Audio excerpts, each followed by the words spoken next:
Hey guys, Sean Terry here, flip2freedom.com. All right, so here's the question. How do you wholesale a deal when you have a tenant in place? All right, so that's what we're going to talk about. That's a big question. We've got a ton of questions about that.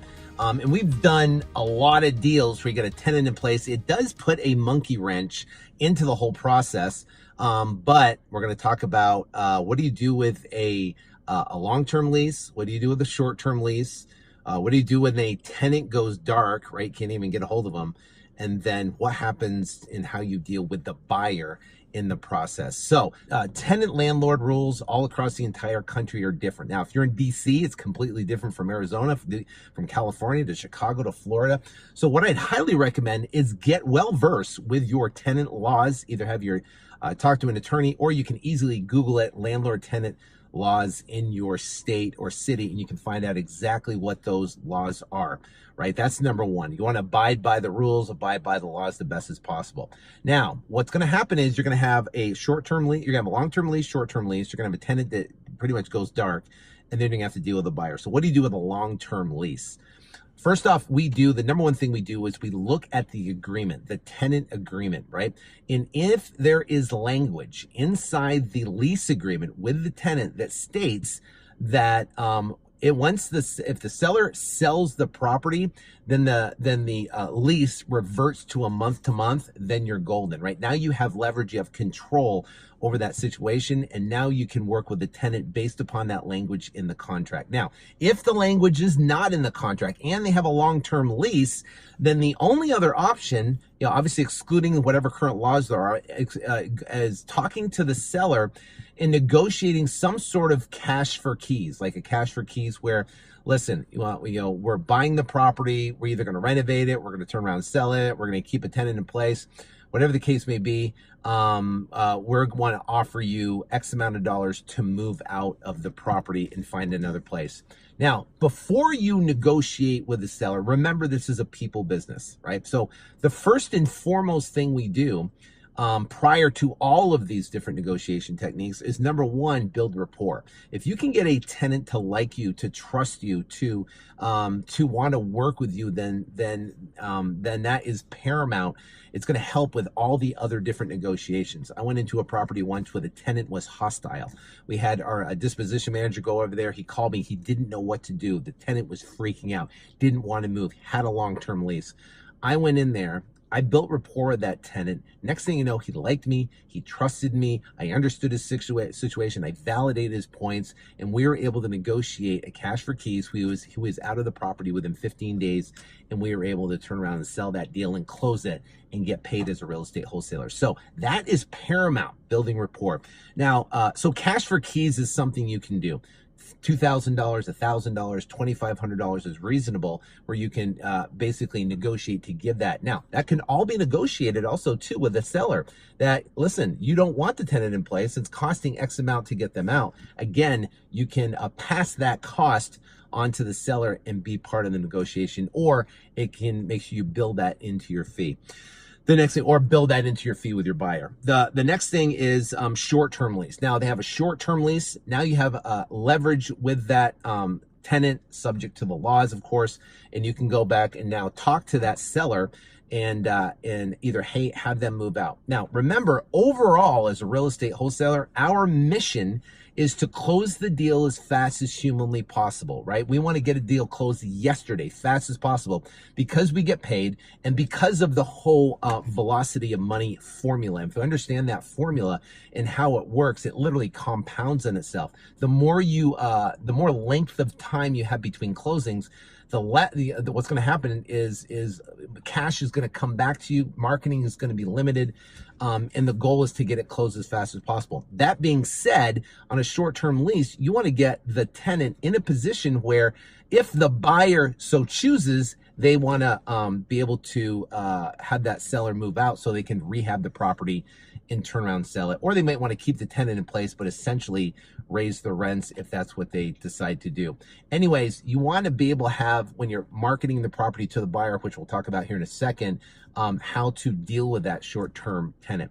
Number three is what happens if the seller goes literally ghost, right? What if they go ghost, right? So, or the landlord doesn't want you to talk to the tenant. That happens a lot because what happens is they don't want you to spook the tenants, have the tenant move. What if you don't close? This, that, and the other.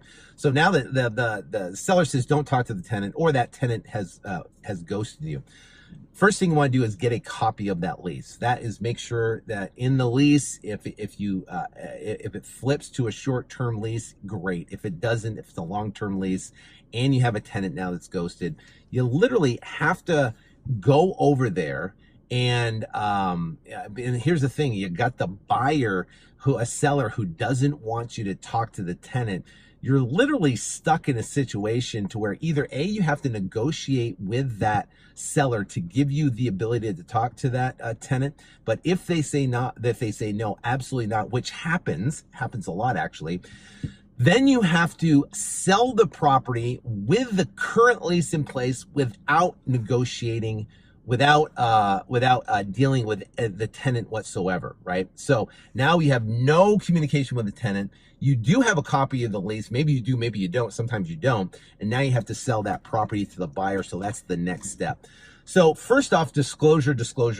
We always disclose to the buyer that, listen, there's a lease in place, there's a tenant in place. We try to give a copy of the lease.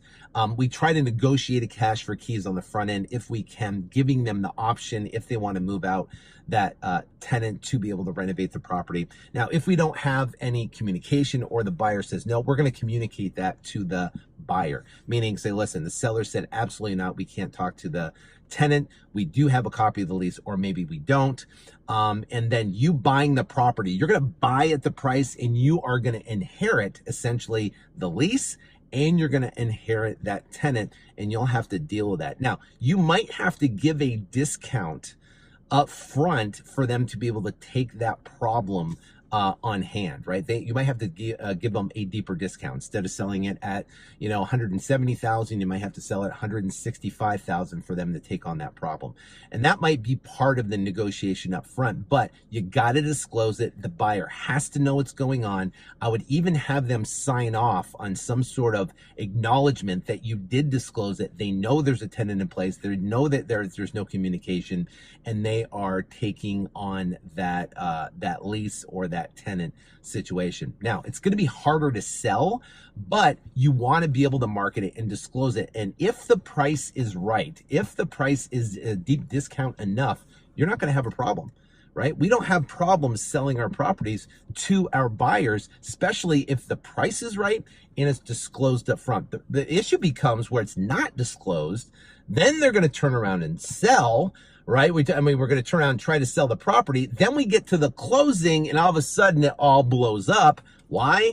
Because of that issue, because it wasn't communicated. He's like, wait, I thought I was buying the house vacant. Now, I've had that happen before. We've been in situations like that. It's pretty rare, because our guys who are doing dispo are really good at it. Guys doing acquisitions, they communicate well. But it does happen, and you got to be able to put out that fire. But remember, the bottom line is your mission as a real estate wholesaler is to close it as fast as possible. So what you want to do is you want to work the transaction to try to get it closed as fast as possible, meaning you want to negotiate with a tenant. You want to get that lease information. You want to do a cash for keys, negotiate something up front. It might or might not happen depending on what the buyer wants. And if they're ghosted for some reason, disclose it up front, negotiate the price up front. It's built into that price up front, so they know they're getting a discount, and they know they're buying that inherent problem, or that tenant that's not communicating, or we can't communicate to them. So those are the key items when dealing with that. Leave a comment below and let me know if you've had a similar experience, if you have any other suggestions that works well for you that you can contribute and help out to the community. Talk soon. God bless.